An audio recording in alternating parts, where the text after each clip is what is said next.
Hello again, welcome to my channel, I'm Shalectra, and I hope you're having a great day wherever you are. So, in previous couple of videos I have showcased a couple of vehicles, and now I'm going to show you how these vehicles perform together to basically do any mission that I need to. So, first of all we're going to go over the Pelican just very briefly because I'm going to link it above so you can watch the video if you want to. And the Pelican is a station builder SSGO, so this builds the initial stages of my refueling stations. Out of the central cargo bay comes the core section, out of the wing cargo bays will come the rest of it, and it will end up looking as such.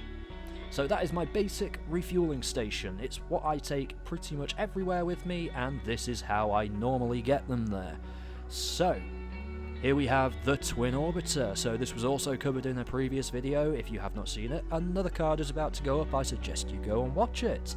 So most people usually struggle, well, they're the same thing, yes. They usually struggle with single shuttle due to not having a very good understanding of torque. So I usually recommend to people, until you get to that particular stage where you are aware of how to deal with that, take two.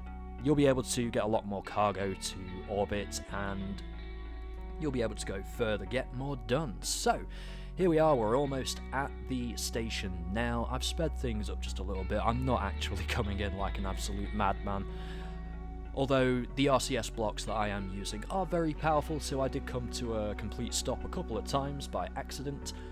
So, you will be able to see this whole station now in one piece. So there's one stop. I'll move forward again, and I'll probably... Yep, come on, there we go. It's been a while since I played, so I was a little bit cautious with my docking, so it all comes back to you. It is like riding a bike. So here we go. I'm now going to refuel that central fuel tank, and all I've done for this one is launch basically the exact same vehicle that the Twin Orbiter gets launched on, and basically just removed the orbiters and strapped a lot more boosters onto it to get it into orbit as full as possible. Well, I actually did get it into orbit as, well, completely full, so here we go. So I will skip over the refueling section of that and then deorbit this fuel tank, and then we can carry on with the rest of the mission. So there is no point in me keeping hold of another refueling station in low Kerbin orbit. I already have one, so we're going to go put it round somewhere where I don't have one, and we're going to go put this one around Minmus.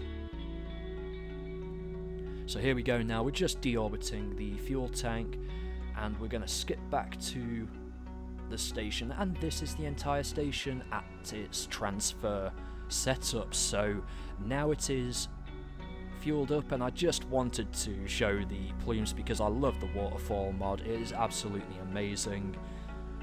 If you don't mod, I mean, why would you not want something like that? Just beggars belief, really. But here we are at Minmus now, so all I'm going to do now is just give you an idea that these orbiters are now completely capable of returning to Kerbin under their own power. Now, these particular orbiters are not set up at the moment to continue using those engines after they have decoupled from the main fuel tank. So that was just me checking which orbiter I'm taking back first, and in true me style I like to manually decouple, so I'm going to take this orbiter back now. And all this has is monopropellant, and as I said before, these particular RCS blocks are extremely powerful, so I was able to get all the way back to Kerbin without using any liquid fuel or oxidizer.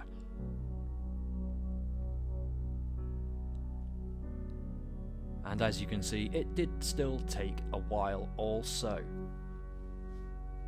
So basically this is how those vehicles fit together, and if you want to skip back a few seconds and actually take a look at just how much Delta V that entire setup had, you'll realise that I can pretty much put a fuel station anywhere I want to, basically, so that is the entire point of those two vehicles. And here we go for a bit of a comical re-entry For one, I accidentally got one. Or not accidentally, I suppose it's my own stupidity, really, for getting impatient and thinking, I'll time warp ahead. Never time warp when you're too close to the atmosphere.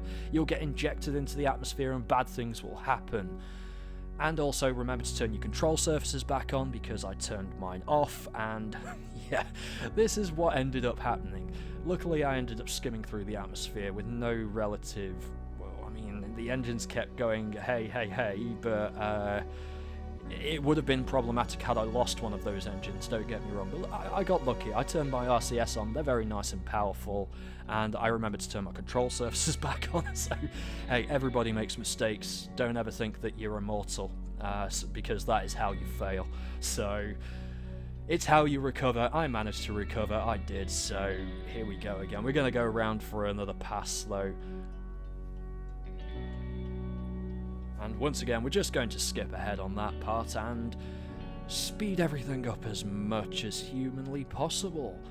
So, that is how the LV1 and the Pelican fit together, and that is how I put fuel stations everywhere I want to.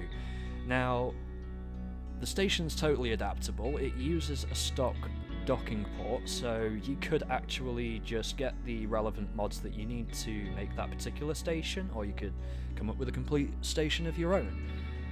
And all you would need to do then is go send other things that you want to add to it. So maybe you want to go do some research, so you can quite easily attach a science lab to it and quite easily take that science lab off, dispose of it, attach another one and do another mission. So that is how I put fuel stations everywhere I go. And that will be the end of this mission. So in this particular mission I didn't take any cargo, I just wanted to showcase the entire thing in one go. If you wanted to take anything with you, these particular orbiters do have cargo bays of their own as well, so all you have to do is modify and adapt them. I do recommend to people strongly to use interstellar fuel switch or some sort of fuel switching mod, because these particular orbiters are completely devoid of any type of liquid fuel or oxidizer based fuel. They only contain monopropellant because they are only initially intended for orbital maneuvers. However, as you can see, even with just monopropellant, they can get back from Minmus and therefore the Mun as well. So if you do plan on taking it further, do remember to change the fuel tanks to include some sort of liquid fuel oxidizer to help get that orbiter back once it's got to wherever it needs to deliver that fuel station. So I decided to opt for a river landing. Don't know why, I just saw the river there and I was just like, yeah, why not? I've got landing gear, but I don't need them. We'll just go for this type of landing. I hope you've enjoyed this video, and do remember to subscribe because I'm quite often always coming out with new content. I have taken a little bit of a hiatus for the past week, but otherwise I am coming back with more content all the time. For now, I'm Shalectra, keep the pointy side up, and I will catch you next time. Have a great day.